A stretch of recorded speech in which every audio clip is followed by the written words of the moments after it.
मला म्हणण्याचा वेगळा अर्थ काढू नका, पण तुम्ही ज्या वेळेला तरुण होतात त्यावेळेला एक खूप चांगलं गाणं होतं, हम इंतजार करेंगे कयामत तक और खुदा करे कयामत और तू आ जाए. म्हणजे कदाचित तुमचे प्रदेशाध्यक्ष हे उद्या मनसेच्या मोर्चाला जातील की नाही हे सारखं विचारलं जातं आणि ते येणार की नाही असंही विचारलं जात आहे.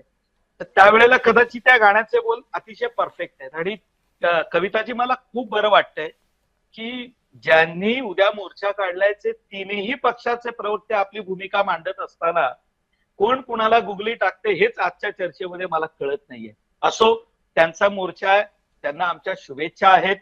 या बाबतीत आमचं मत ते असायचं कारण नाही, कारण ही लोकशाही आहे, प्रत्येकाला आपलं मत व्यक्त करण्याचा अधिकार आहे, तो त्यांनी करावा. मला एका गोष्टीचं राहून त्यांचा मोर्चा कशाला, तुम्हाला पण आमंत्रण देत आहेत की ते या मुद्द्यावर, त्यांनी काही तुम्हाला वगळलेलं नाही या मुद्द्यावर, सांगितलं की मगाशी गजानन कविताजी मतांवरती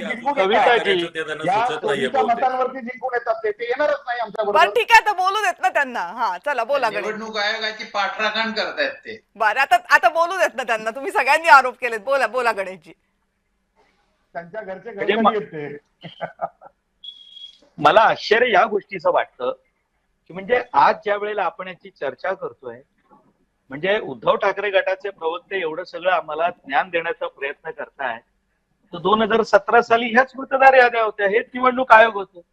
त्यावेळेला तुमचे 84 नगरसेवक आले, तर त्यावेळेला काय आम्ही त्याच्यावरती आग पाखडी केली का? आम्ही स्वीकारलं ना, आमचे दोन कमी आले तर आले, आणि आम्ही काही त्यांच्या पली जरा एकतर चर्चेचा प्रोटोकॉल पाळा किंवा तुम्ही चर्चा करत राहा, मी शांत बसतो.